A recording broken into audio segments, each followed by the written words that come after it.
uzana iki mu mashini uri muko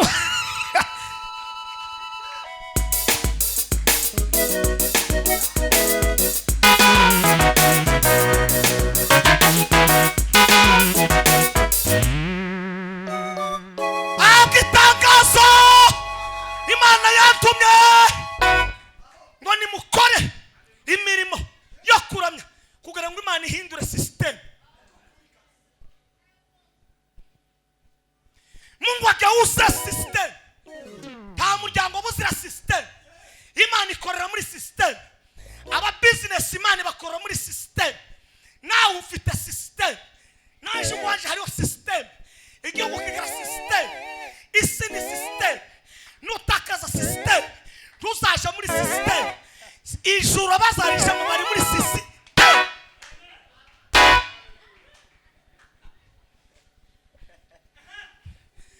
Ngo kwitangira haleluya mwenyine. Haleluya. Bimisala korona. Ngo yamamanuka sinzi niba aramanutse kumutakura kurindwi. Bacara semerera kandi za microphone na magafone ntabwo zari zarase. Yamasemera yame. Aho umuryango wa Naftali. Naho umuryango wa Rubeni. Harageze uwara yasemera yavuze ngo ntanga itangazo. Ngo nimuze twubake basha. Ngo muri fitira hari igitaramo imvura izagwa kandi iyo mvura nisegenya kandi zahitana abantu. None ndatangaje Umefanya ili umenipa jina Baba nina kushukuru ulio tena kwangu ni mengi shuda zako asielezeki. Umefanya ili umefanya lile umenipa jina Baba nina kushukuru Baba nina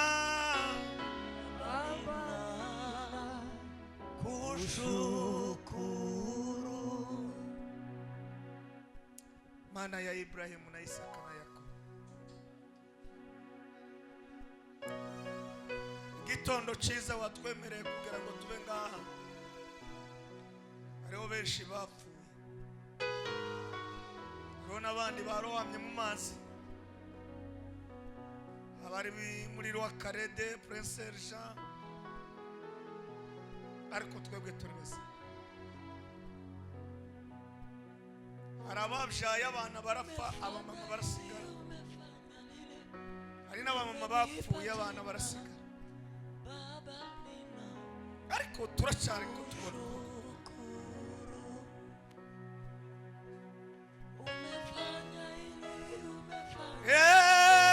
Umenipa jina Baba nina kushukuru. Muri uyu mwanya icyubahiro ni cyawe. Umenipa jina Ku mirimo yose imaze gukora n'iyindi igiye gukomeza gukora. Abamama bicaye hano, umefanya ili abagabo bicaye hano, umenipa jina abahungu n'abakobwa n'abana. Titwagiye mu bapfumu, titwagiye kumwa inzoga. Tena kwangu ni mengi Kaila sode bai shuda zako asielezeki. Mwizina rya Yesu umefanya lile wenu tugirire neza. Angela sikala Oda kushukuru. tugukomeye amashi kugira ngo tujane nawe umujana. Abemera ko ari Imana itugejeje muri ayo masaha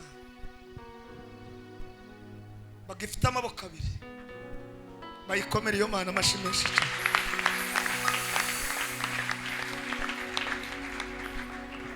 Ndashimira umushumba na pastorale yose n'abadamu banyu n'abana banyu.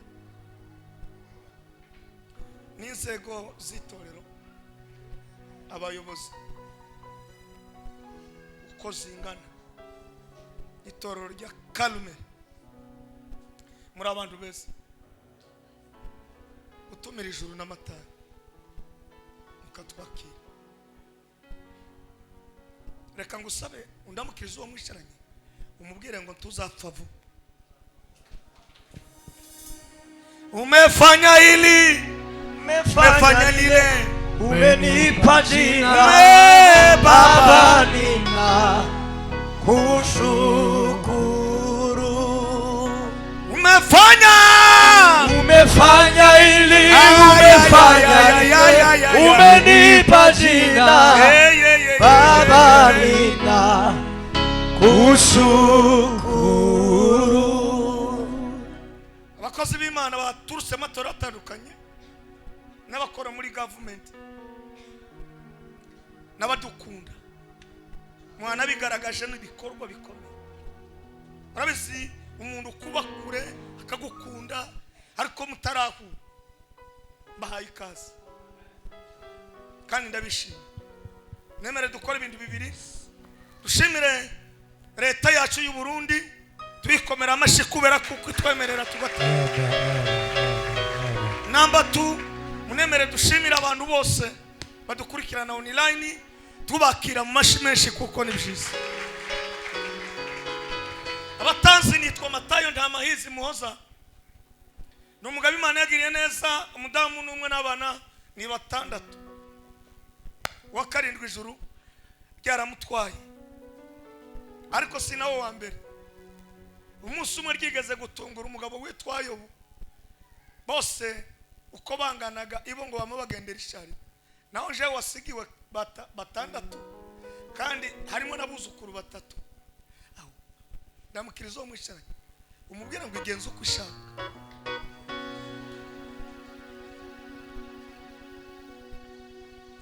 okay n'umushuba w'itorero ryitwa Holy Spirit Fire Church nabonye umukristo wanje hano mu diakon yari hano Rusagara where are you now okay ni mumukomera amashuri ya mugabo no mu protocol mwiza barikiwe na mukama komkisha we bare mnonga nani nsima mnonga nagiye mu Kibuganda cyo ni ikinyankore mvuze barikiwe na karibu sana tumaze iminsi tuganira amagambo y'Imana dushingiye mu kuramya no guhimbaza ariko ari itangazo Dawudi yatangaje rivuga ngo mutima wanje himbaza Uwiteka mwabini mu mwese mwe muhimbaza izina rye ntiwibagirwe ibyiza uhoraho yagukoreye hanyuma twaganire byinshi ejo tuvuga ku bantu baramije Imana mu gukorera Imana singava aho ngaho ndashaka kugira ngo tuvuge kagusa nk'amatangazo itangazo Imana yatanze n'umugabo waramije Imana ihindura system soma ibitabo bibiri na amatangazo itangazo rimwe Imana niyo yaritanze itangazo rya kabiri ni umuntu wabikoze aramya Imana mu bikorwa Imana ihindura system reka duhindurire muri iri jambo aryo tugiye gusoma umuntu uzi gusoma neza igitabo cy'Itangiriro 8:20 kumanuka kuri 21 iryo n'ujye wakoze Imana ihindura system hanyuma iturangiza gusoma Itangiriro Petero wa mbere igice cya mbere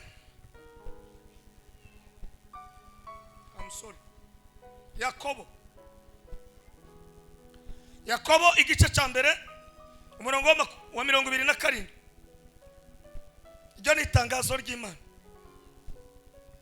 ninde wahabonye Itangiriro 8 20 kugeza kuri 21 Bibiliya iravuze ngo Nowa yubakira Uwiteka igicaniro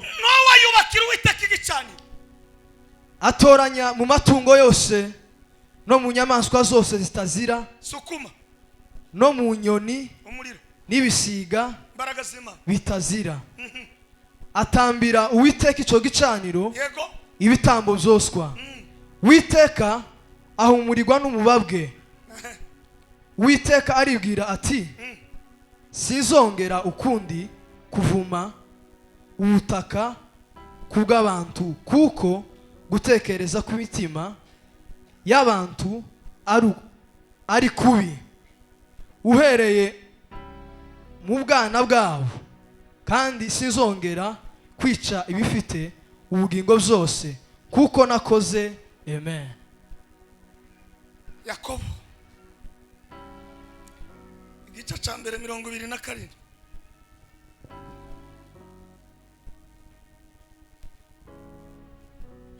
Wabonye kitabu cha Yakobo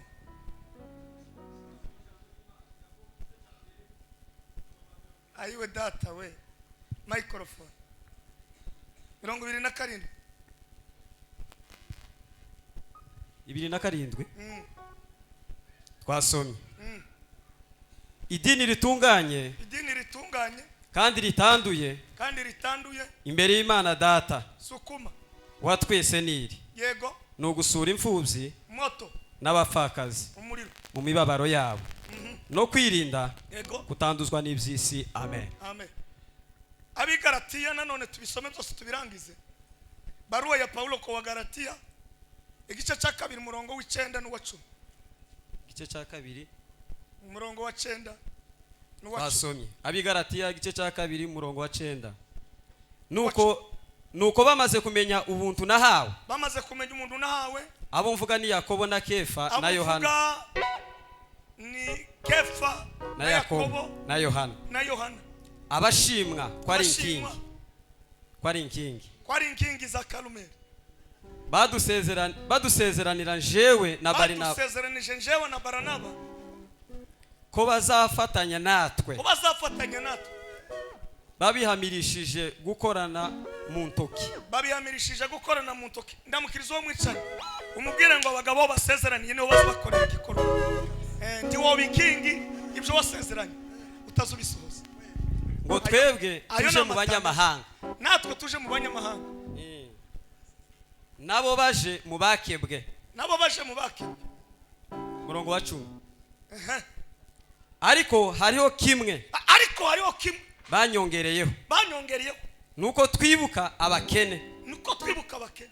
Kandi ibyo nari nsanzwe mfite umwete. Nagiraga n'umwete ntabwo nari kubikora. Amen. Niba nkucuranga agasirimba buke.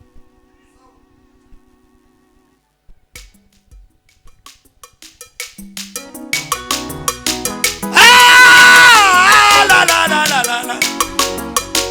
La la.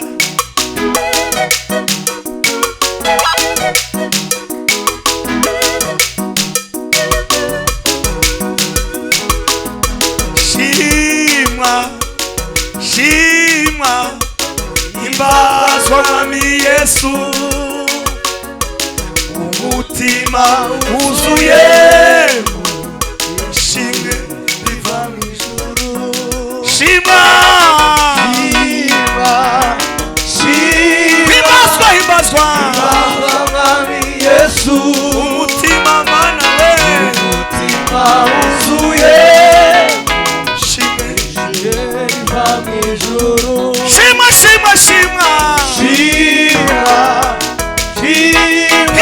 himbazwa mwami Yesu umutima mana we umutima wuzuye himbazwa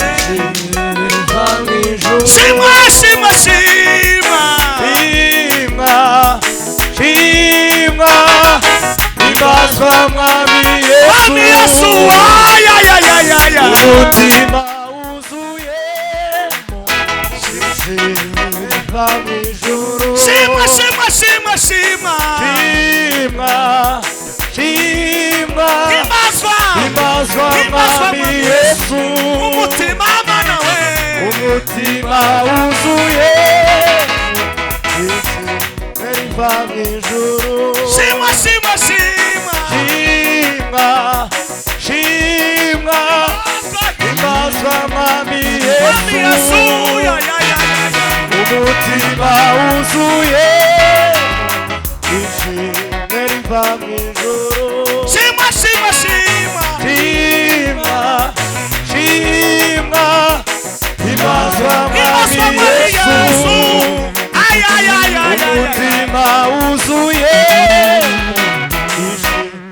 ziva mu ijuru.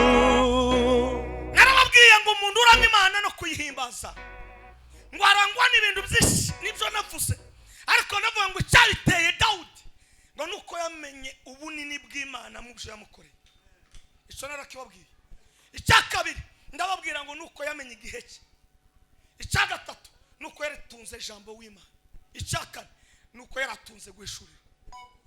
Nubona umuntu akurusha gukora ntimungana gutekereza garandere y'Imana. Nubona umuntu azafasha imfubyi n'abapfakazi ntimuri mu murambi umwe, ntimuri mu musozi umwe, ntimuri mu kabande kamwe, arakurusha gutekereza ubunini bw'Imana.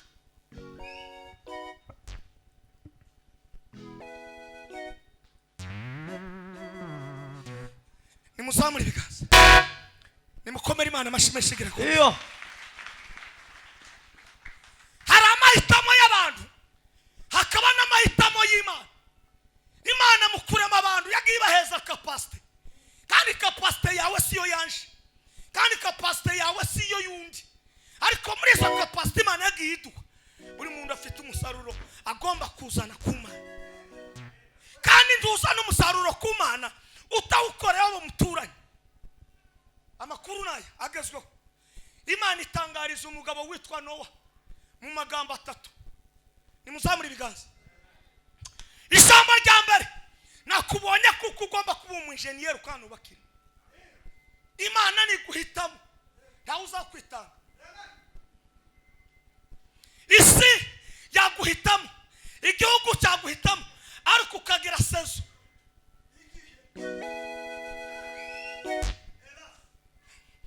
Kararyosha akakantu gasubiramo. Bene wanyu baguhitamo ndetse bakagushira ukayobora mituwarite, ariko ugira sezo. Ariko Imana ni guhitamo. Nimuzamure ibiganza, nimuvuge ngo haleluya. Ndasaza muri iki gitondo Imana ya Isirayeli guhitamo. Sukuma birabaye, kandi muhindukira n'umwicara umubwira ngo uwo yahisemo imushyiraho igikundiro, uwo yahisemo imuheza ijambo, uwo yahisemo imuheza ubwenge, uwo yahisemo imucira inzira hatari inzira. Sama wirangiza ihitamo iramwemera, tiyaguhitamo itarakwemera ntibishoboka. Irangiza imuhitamo n'uwo ngo atarama, iramubwira ngo nakubonye ko ugomba kumbera umwenjeniyeri kandi urubaka inkuge. Namba 2 ko ndabona muri fitire hariho igitaramo nzakora, kandi iki gitaramo ni icumuzure. None kuko nakubonye kaguhitamo, tegurira abantu aho bazataramira amabudu ndakabure, kuramya ndikukabure. Ndamukiriza uwo muntu uraho ngaho kwidirisha. Uraho ma umenya aho tugeze.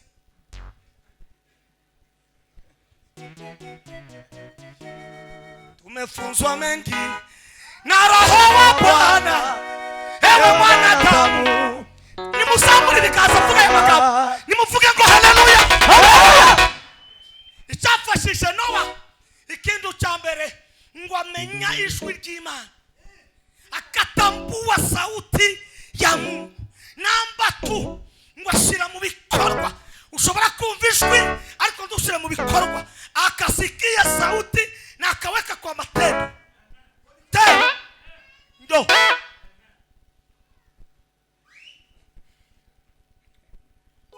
mwaramutse, ndagize yambu, ndamukiriza umwicaranye, umubaze ngo se ndajwe urumva. Uyu mugabo ngo yararize bamubwiye ngo napfuye, simfite gupfa vuba. Uyu ndacafite akazi, turafase tuje. Abantu ko baramwizoga bazakora akazi korase ko ntibishoboka. Nawe wumva muzehe tukatware vuba. Nimusamwe sama icya gatatu cyanowa ngo amenya gusemerera, atanga itangazo. Hari uguhitangazo kuri tanguka ritanga nawe. Noneho nyine kuguhitangazo tangariza uko nyine no kuri radio bashiraho amatangazo. no kuri televiziyo y'igihugu bashira amatangazo. Hari itangazo ryo muri karite, hari itangazo ryo kubika, hari itangazo ry'ababyaye. N'ubukare mwadutangarije, mwavuze ngo runaka yarabyaye, n'uyu mugabo yavuze ati twarabyaye, niyo mpamvu ndabonetse. None ndabatangarije ntaje n'amafaranga y'iki y'urusengero. Uri umugabo akira ukuboko. Hari abandi mu rusengero baza ngo Imana yakoze igitangaza ngo twarabyaye, ngo dukomere Imana amashi. Peti muri Rwakarede ndi wajanye amashi, Prince ndi wajanye yo mashi. Ni muzamuri ibiganza munda mukirisa mumbarize ngo se uri mukuzana iki mu mashini, uri muko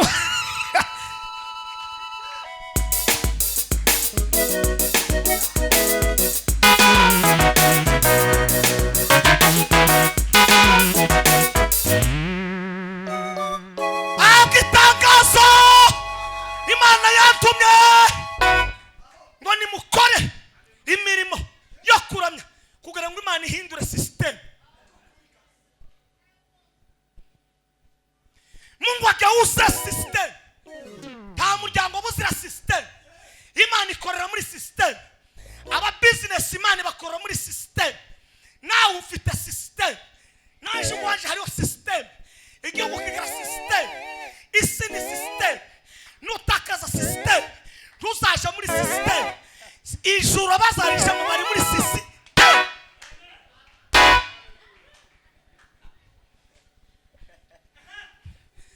Ngo kwitangira haleluya mwenyine. Haleluya. Bimisala korona. Ngo yamamanuka sinzi niba aramanutse kumutakura kurgindwi. Bacara semerera kandi za microphone na magafone ntabwo zari zarase. Yamasemera yame. Aho umuryango wa Naftali. Naho umuryango wa Rubeni. Harageze uwara yasemera yavuze ngo ntanga itangazo.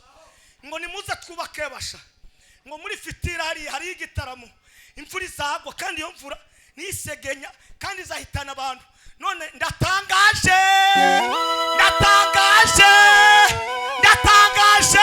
Naje ndatangaje. Umuntu wishurirwaga kamenya igihe cyo gukorera Imana mu kuremya no guhimbaza. Ndakurahiriye. Hari ahandi Imana igiye kuguhisha kandi ihindure system. Hari umuntu utagiye kunumva baze ko muranumva sawa ubwo muhaye umuntu byakunze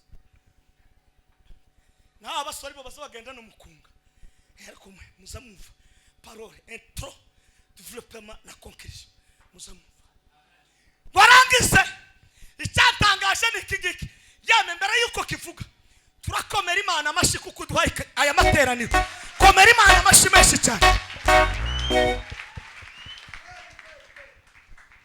Abambere bumvise n'umugore we, abakabiri n'abana be, abagatatu n'ubushishi ubunyegere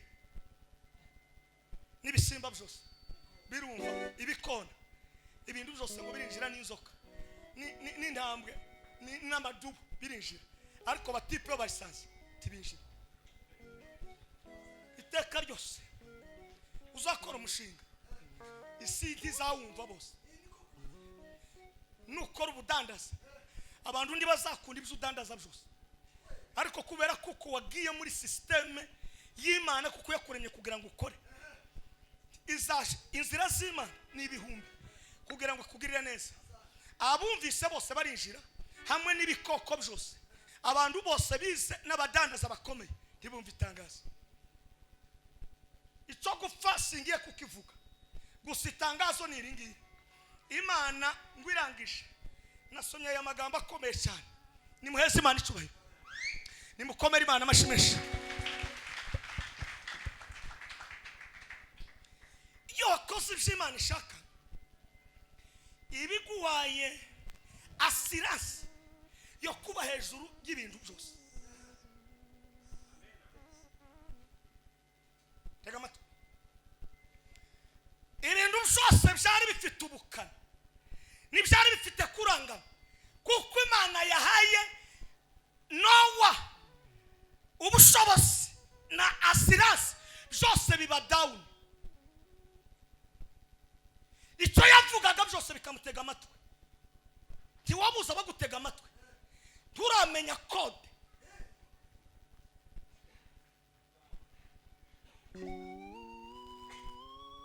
none se reka mbabaze ikintu kimwe gusa. Example ndoye uriya mubyeyi nje simusi ibyo yavuze nibyo numviye hano. Uriya muhungu bavuze ngo bazaje kunywa ikawa ari he? Haguruka sha. Aho wavukiye n'abasogokuruza wanyu bafitanye isano n'uriya mubyeyi. Okay, reka nkubwire umva ijwi ry'Imana naho ibisubizo aho bisasa si inzira zawe, ni inzira z'Imana.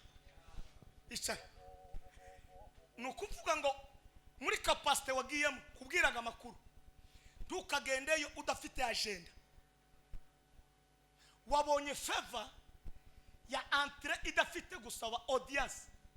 Jana agenda ni umucuruzi parce que ushobora kuba wowe utari umucuruzi ariko bazagukomokamo ukabashakira ikintu cyitwa systeme bazakoreramo.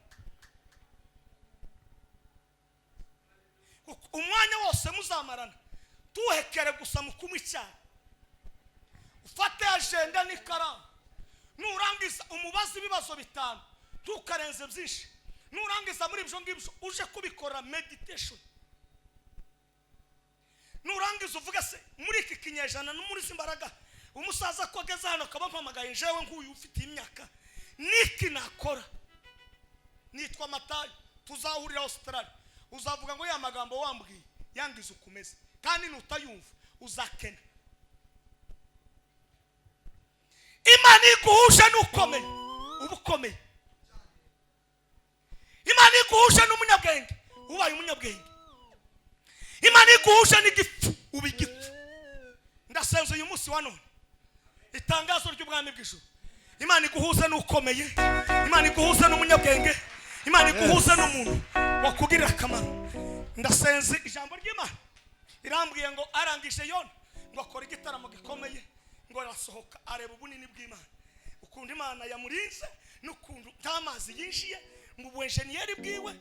Inyamaswa zose ndayakoroganye n'indi kandi amerwe ahita abademobe zose zibakarume imwe ryama hiryama kandi zose murabizi kuko indari intambwe izayama yirukana izindi zose igakubitagura. Ingona murayizi namukundu nayo toroshe ariko uwo munsi ntamazi yararimo aho ngaho ingona zose ziratuza ibintu byose biratuza. Yona ngo arangiza akaza sinzira nazo bigasinzira ngo asohoke areba garandere y'Imana yamavuga ngo reka ndamye Imana mu kubaka igicaniro. Nimubaka Kalume Chachi Bujumbura Vision Nehemiah chapter 2 verse 7. Amuriro ratse kandi 2024 ubu turi muri 2025. Ndamukiriza umuntu mwicaranye umubwire ngo vumbukana igicaniro twubaka urusengero wakika.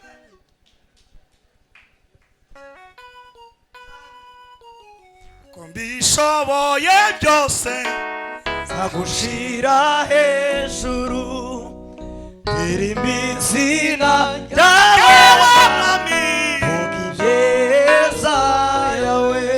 Warangije kucubaka Imana iritegereza ireba ibyishiza ku gicaniro kwa Nyamazabawu. Inga zibyibushe, ihene zibyibushe, inyoni zibyibushe alipo work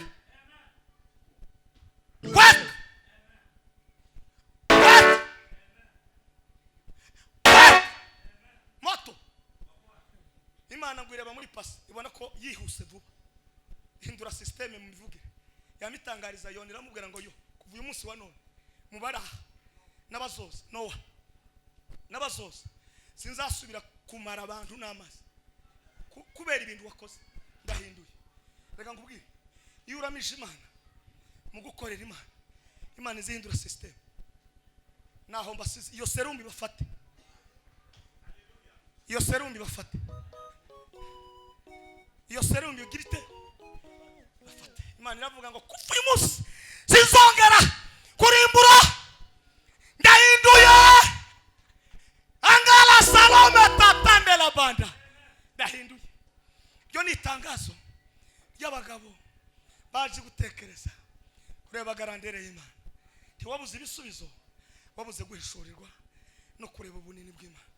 ariko numenye ubunini bw'Imana aho yagukuye naho ikugejeje uzakorera Imana, uzaburamije Imana ya Isiraheli uzayibutsa gusa. Imana ihagarika ibintu. Reka nkubwire, twasomye amagambo y'Imana, uwandiko Pawulo yandikiye abigalatiya. Vuga aya magambo, nimuzamure ibiganza. Harimo abagabo batatu. Umugabo wa mbere ni Kefa, ari wa Petero. Umugabo wa kabiri ni Yakobo, revera wa Yerusalemu. Umugabo wa gatatu ni Yohana. Kandi abo bantu bose bari bafite metode nuko bahamagawe mu buryo bwo gukorera Imana, ngo kubera gukora no kuramya Imana no kumenya igihe cyabo, ngo wakapewa sifa. Igiswahili cyavuze ngo sifa. Nta muntu uzuhabwa sifa ataragize icyo akora. Ntiboguweza certifica utaragize icyo ukora. Ubu itoro rya Karumeli mufite ahantu mumaze kuva muri tranche yo mu ishuri mukinjira mu ihema no mu mabati, noneho mugeze hari umunsi uzatangaza certifica, ugahamagara abantu ukababwira ngo kuba twaragandanye namwe tukaba tegekayo yagira n'ubugome n'uburyarya, ariko uwo niwe bishimiye kuzenagura. Andariwe imitima, andariwe muteye w'imitima, uwo abantu badashinde ipfura abanyabwenge bamuzi bishimite. Tegeka yose biremera, tegeka yose biremera.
icyifuzo icyo ari cyo cyose, ibyawe byaragamye. Imana ya Isiraheli imanuye inkingi Mose na Isiraheli. Imana hari ukuntu yabikoze. Uzamura ibiganza inkingi y'igicu n'inkingi y'umuriro imanuke ku bibazo ufite. Haleluya, ibisenyagure. Waragaragaje biranga, ariko iyi itari kuyandike. Usome le 27 2020 kwezi kurangiza. Mana ya Ibrahim, Kristo wera, zamura ibiganza n'abasengeye bose ibyabarizaga muri ibyo yavuze ngo hari kurira Geride bararira umuntu nyamara mu gitondo iki gitondo ureke baseke abari barwaye babe bazima bari bafite ibibazo mutuzi bigende bikemuka dusengeye n'igihugu cyacu cy'u Burundi mbaraga za Isiraheli amahoro aganze dusengeye n'ibihugu byo muri Afurika byose kubako kuwiteka ubumwe buganze mbaraga zawe zikora ibitangaza dusengeye abacuruzi bari ngaha dusengeye abaganga bari ngaha dusengeye abayabaje gukora amakwe dusengeye abantu bategereje za visi konsila pengelele tata turagushimiye kukemuye kandi ukinguye amarembo buhanga bw'ijuru ndagushimiye kumena imvura y'umuhindo none n'iteka ryose mu izina rya Kristo amen. Dukomere Imana ndangije mvuga aya magambo abashigikiye kuduheza pole mugatanga amafaranga yanyu mukanatwambika mukambikana bari mu rugo muri abagabo Imana nkorera ibi Imana yanyu Imana ya Ibrahimu igenda ibasetsa nabuze ukundu gusa nariko kubaterura tukaje mu ijuru rya gatatu tukabona kugaruka mu mugoroba ariko conclusion yingiye hakika imisoro umaze uhahurira irarangiye. Dukomereza amashimeshi cyane subizamo mukunga